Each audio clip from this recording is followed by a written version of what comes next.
ఓం శ్రీ గురుభ్యో నమః. శ్రీ శ్రీ శ్రీ యోగి రామానంద గురు పాదుకా పూజయామి.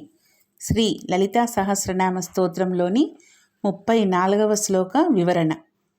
హర నేత్రాగ్ని సందగ్ధ కామ సంజీవనౌషధి శ్రీమద్వాగ్భవకూటైక స్వరూపముఖ పంకజ. హర నేత్రాగ్ని సందగ్ధ కామ సంజీవనౌషధి అంటే ఇది ఒక విధంగా మంత్రం.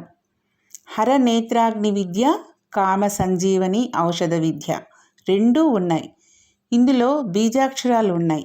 కామదహన విద్య, కామ సంజీవని విద్య అంటే అధర్మ కామములు తొలగి ధర్మబద్ధమైన కామములు లోక నిర్వహణ కోసం ఉండాలి. ఇకపోతే హర అన్న శబ్దానికి అర్థం ఆర్తితో మనం ప్రార్థన చేసేప్పుడు మన కష్టాన్ని కోరికను తీర్చేవాడు హరి. మన్మధునిలో ఉన్న అతిశయాన్ని దర్పాన్ని హరిస్తున్నాడు. తనంతటి వాడు, తనంత అందగాడు ఎక్కడా లేడు అని మురిసిపోతూ ఉండి తన బాణంతో ఎవరైనా పడిపోతారు అన్న అహంతో ఉన్నాడు మన్మధుడు. ఈ అహంకారం పోయేదానికే తన మూడవ కన్ను అయిన జ్ఞానాగ్నితో మన్మధుణ్ణి బూడిద చేశాడు. ఈ బూడిదతో వచ్చిన భండాసురుణ్ణే అమ్మ సమూలంగా నాశనం చేసింది. అమ్మవారు శివుడి కంటి మంటలతో కాల్చిన మన్మధుణ్ణి తిరిగి బ్రతికించారు. అమ్మవారి చూపు అనే సంజీవినితో దగ్ధమైన వాడిని బ్రతికించింది. అందుకే అమ్మ అమృతేశ్వరి అయింది. ఎంత మృతుడినైనా తిరిగి జీవింపచేసే శక్తి అమ్మకు ఉంది. రతీదేవి అమ్మ దగ్గరకు వచ్చి, అందరూ రాక్షస సంహారంతో బాగానే ఉన్నారు, కానీ తాను మాత్రం దుఃఖిస్తున్నాను అని తన భర్తను బ్రతికించమని వేడుకొనగా అమ్మ కరుణించి రతీదేవికి మాత్రమే కనపడేలాగా మన్మధుణ్ణి బ్రతికించారట. దీనిలో రహస్యం ఏమంటే మనలోని అజ్ఞాన మాలిన్య వికారాలను నశింపచేసే శాంభవ దేహం వస్తుంది. శాంభవ దేహం అనగా శివశక్తులను గ్రహించే ప్రజ్ఞ. అప్పుడే కామరహితమైన స్థితి కలుగుతుంది. ఈ ప్రజ్ఞ అమ్మ కృప వలన కలిగిన మనము శివపార్వతులను దర్శించగలం. దేహమే నేను అనే అజ్ఞానాన్ని స్వామి జ్ఞానాగ్నితో దగ్ధం చేస్తే అమ్మవారి కృపతో జ్ఞానం పొందేటటువంటి ప్రజ్ఞను ప్రసాదిస్తుంది. ఆ ప్రజ్ఞే సంజీవని ఔషధి. భండాసురుని వధతో దేహాత్మ సంహారము, పరమాత్మతో ఐక్యం అగుట హర నేత్రాగ్ని సందగ్ధ కామ సంజీవన ఔషధి అని అర్థం. మానసిక ఇబ్బందులు, మనకు కలిగే వ్యాధులకు ఈ నామము చాలా మంచిది. ఇంతవరకు మనము అమ్మవారి స్థూల రూపం అనగా శ్రీమాత, శ్రీ మహారాజ్ని, శ్రీమత్ సింహాసనేశ్వరిగా చిదగ్ని కుండం నుండి ఆవిర్భవించడం, అమ్మవారిని నిజారణ ప్రభాపూరగా చూడడం, అమ్మవారి ఆభరణాలు కేశముల నుండి పాదాల వరకు ఎలా వర్ణించుకున్నామో అందరికీ తెలిసింది కదా. ఇక్కడ నుండి అమ్మ స్థూల రూపం నుండి సూక్ష్మ రూపం గురించి తెలుసుకుందాం. ఇకపోతే శ్రీమద్వాగ్భవకూటైక స్వరూపముఖ పంకజ అంటే మహిమతో కూడిన శుభాన్నిచ్చే స్వభావం కలిగిన వాగ్భవము అను పేరు గల అక్షర సముదాయమే ముఖ్యమైన స్వరూపంగా గల పద్మము గల ముఖము గలది అమ్మ అని అర్థం.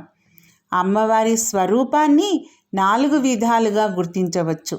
1 స్థూల రూపం, 2 సూక్ష్మ రూపం, 3 సూక్ష్మతర రూపం, 4 సూక్ష్మతము.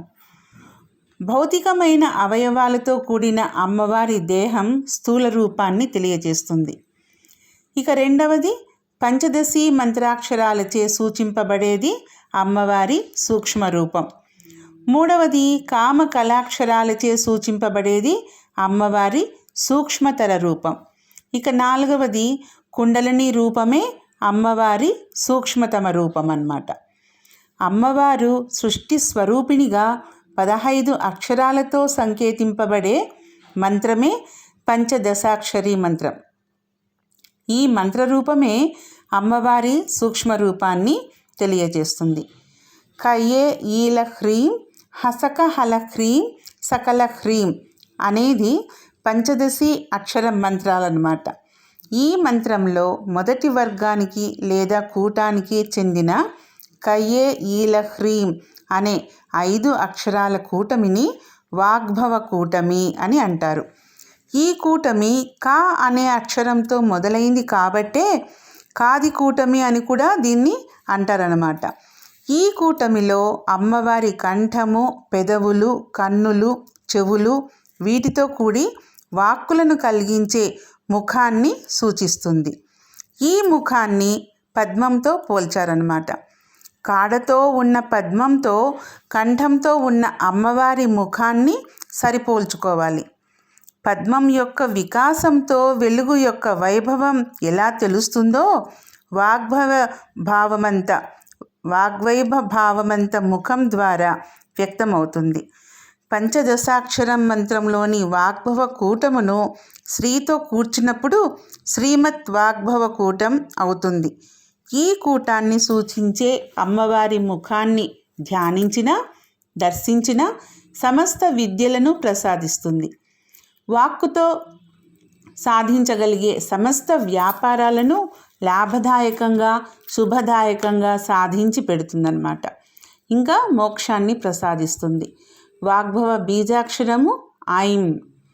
అనంతకోటి జీవరాశుల్లో మనిషికి మాత్రమే మాట్లాడే శక్తిని, స్వతహాగా ఆలోచించే శక్తిని భగవంతుడు ప్రసాదించాడు. పలికే ప్రతి మాటకు ఒక అర్థం, ఒక శబ్దం ఉంటుంది. ఈ శబ్దమే సృష్టికి మూలం. ఈ పదాలు పలికే విధానం ఎంత గొప్పది అంటే ప్రకృతిలోని సమస్త శక్తిని ఆకర్షించే విధంగా శబ్దం ఉపయోగపడుతుంది. అదే శబ్దం ప్రయోగించబడుతుంది కూడా. ఉచ్చారణ వల్ల మంత్రసిద్ధి పొందడానికి కారణం కూడా అదే. శబ్దాన్ని దోషం లేకుండా పలకడం, ఆ వాక్కు శుద్ధంగా, ఉన్నతంగా పలికేవారి వాగ్భవ కూటమిలో శక్తి స్వరూపిణి కొలువై ఉంటుంది అంటారు. భగవంతుని నామస్మరణ నిత్యం జపిస్తే వాక్శుద్ధి లభించి మాట వరంగా కూడా మారుతుంది. శబ్దంతో కుండలిని ప్రేరణ చేయగలం. అంత శక్తి వాక్కుతో, జపంతో, మంత్ర ఉచ్చారణ వల్ల సాధించగలం. ఈ శ్లోకాలలో రాను రాను చాలా లోతైన అంతరార్థం కలిగి ఉన్నాయి. బాగా అర్థం చేసుకొని పారాయణ చేయడం వలన మంచి ఫలితాలు పొందవచ్చు. ఓం శ్రీమాత్రే నమః. ఓం శ్రీ గురుభ్యో నమః.